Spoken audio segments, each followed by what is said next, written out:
ત્યારે સુરતમાં ગુજરાત ફર્સ્ટના અહેવાલની ધારદાર અસર થઈ છે। આ ભૂતિયા ડિમોલેશન જે કરવામાં આવ્યું હતું તે અહેવાલ દર્શાવવામાં આવ્યો હતો અને ત્યારબાદ હવે નિર્દેશ મળ્યા છે। અહીંયા તપાસના આદેશ મળવામાં આવ્યા છે। પાલિકા સ્ટેન્ડિંગ ચેરમેન દ્વારા આ તપાસના આદેશ આપવામાં આવ્યા છે। ભૂતિયા ડિમોલેશન બાબતે તપાસના આદેશ હવે આપવામાં આવ્યા છે।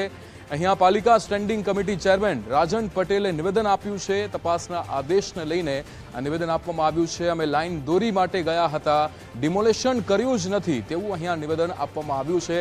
ડિમાર્કેશન કરવા માટે પોલીસ બંદોબસ્ત પણ માંગ્યો હતો। અહીંયા આ ડિમોલેશન કોના દ્વારા કરવામાં આવ્યું છે, આ ભૂતિયા ડિમોલેશનને લઈને હવે તપાસના આદેશ આપવામાં આવ્યા છે। ગુજરાત ફર્સ્ટ અહેવાલ દર્શાવ્યો હતો, ત્યારબાદ આ તપાસના આદેશ મળ્યા છે। ના મિત્રો તરફથી જ આ જાણકારી મળેલી હતી કે નાસિરનગરમાં ડિમોલિશન થયું છે।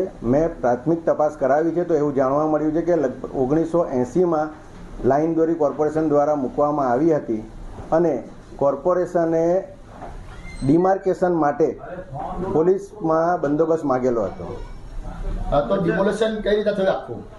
ડિમોલિશનમાં કોર્પોરેશનનો કોઈ રોલ જ નથી। હું એ જ કહું છું, કોર્પોરેશને ફક્ત ને ફક્ત ડિમાર્કેશન માટે કાર્યવાહી કરી છે। તો ડિમોલેશન કરી કોણ ગયું છે?